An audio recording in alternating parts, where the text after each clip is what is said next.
नमस्कार दोस्तों, आपका मेरे YouTube channel Hindi moral and Buddha story में आपका स्वागत है। हम रोजाना आपके लिए नई नई कहानियां लेकर आते हैं। हमारी कहानियों का उद्देश्य मानवीय भावनाओं को ठेस पहुंचाना नहीं, अपितु आपका मनोरंजन करना होता है। आज हम आपके लिए एक और नई कहानी लेकर आए हैं, तो आइए शुरू करते हैं आज की कहानी। राकेश जी अपने पुराने स्कूटर पर किक मार रहे थे, लेकिन वह स्टार्ट नहीं हो रहा था। इधर ड्यूटी पर जाने के लिए देर हो रही थी। तभी सामने से एक कार तेजी से आकर उनके पास रुकी। पापा, कब तक इस खटारा स्कूटर को चलाते रहोगे? चलो मेरे साथ, मैं आपको ऑफिस छोड़ देता हूँ। बेटे की बात सुनकर राकेश जी ने अनसुना कर दिया और स्कूटर में किक मारते रहे। उनका बेटा आशीष बड़बड़ाता हुआ चला गया। दरवाजे के पास खड़ी राकेश जी की पत्नी गायत्री जी ने कहा, जब वो कह रहा था तो चले जाते। राकेश जी ने रुमाल निकालकर माथे का पसीना पोंछा और बोले, दोबारा कभी उसकी वकील बनने की कोशिश मत करना। गायत्री जी चुप हो गई।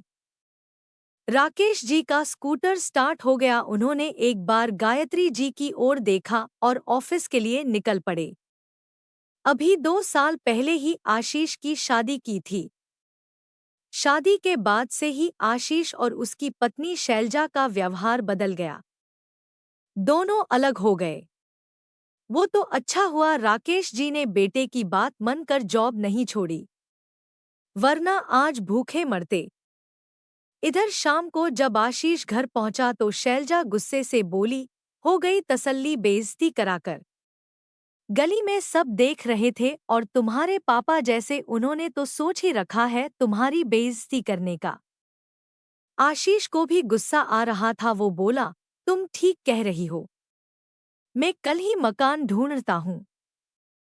अब हम यहाँ नहीं रहेंगे। 2 दिन बाद ही वो अपने नए घर में शिफ्ट हो गए। गायत्री जी रो रही थी। अलग था तो क्या हुआ, कम से कम सामने तो था। उन्होंने राकेश जी की ओर देखते हुए कहा। राकेश जी कुछ नहीं बोले। राकेश जी जैसे जिंदादिल इंसान जिन्होंने अपनी छोटी सी नौकरी में पैसे बचाकर और कर्ज लेकर आशीष को पढ़ाया। जब वह सरकारी ऑफिसर बना तो राकेश जी को लगा जैसे उनका जीवन सफल हो गया। लेकिन बहू बेटे की बेरुखी ने उन्हें तोड़ कर रख दिया। अब वो बिल्कुल शांत रहते हैं। बस उन्हें एक ही चिंता थी कि उनके बाद गायत्री का क्या होगा। कई महीनों बाद आशीष अपनी माँ से मिलने आया। आशीष को देख गायत्री जी बहुत खुश हुईं। आशीष बोला, मम्मी तुम्हारी बहू प्रेग्नेंट है। हम चाहते हैं कि आप और पापा हमारे साथ रहो। शैलजा बहुत परेशान है। गायत्री जी ने राकेश जी की ओर देखा, लेकिन उन्होंने जाने से साफ इनकार कर दिया। आशीष जानता था पापा कभी नहीं मानेंगे। उसने मम्मी से कहा, तुम चलो मम्मी।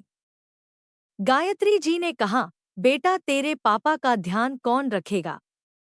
एक कम करो, तुम दोनों वापस आ जाओ। शैलजा की देखभाल भी कर लूंगी और इनका भी कोई परेशानी नहीं होगी। तभी राकेश जी ने लगभग चिल्लाते हुए कहा, इसका पोर्शन मैंने किराए पर दे दिया है। 2 दिन बाद वो लोग आ जाएंगे। इसके लिए अब यहाँ कोई जगह नहीं है। पापा की बात सुनकर आशीष निराश होकर चल गया। गायत्री जी रोने लगी। राकेश जी ने कहा, कल जब इनका मतलब निकल जाएगा तो ये फिर रंग बदल लेंगे। कल अगर मुझे कुछ हो गया तो तू इनकी नौकरानी बनकर रहेगी। इससे अच्छा है अपने सम्मान के साथ उनसे अलग रहें। ऊपर किरदार देने तो घर की देखभाल भी होगे और पैसा भी आएगा। कल मैं नहीं रहा तो भी तू सम्मान से अपने घर में रहेगी। गायत्री जी की आंखों से आंसू बहा रहे थे।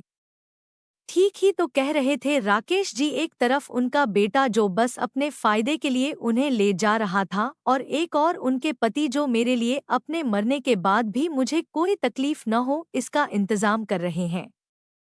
उन्होंने आंसू पोंछकर कहा, आप ठीक कह रहे हैं, जो अपना होता तो हमें छोड़कर कभी नहीं जाता।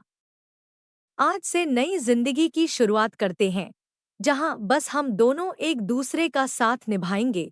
यह सुनकर राकेश जी के चेहरे पर कई साल बाद आज मुस्कुराहट आई थी।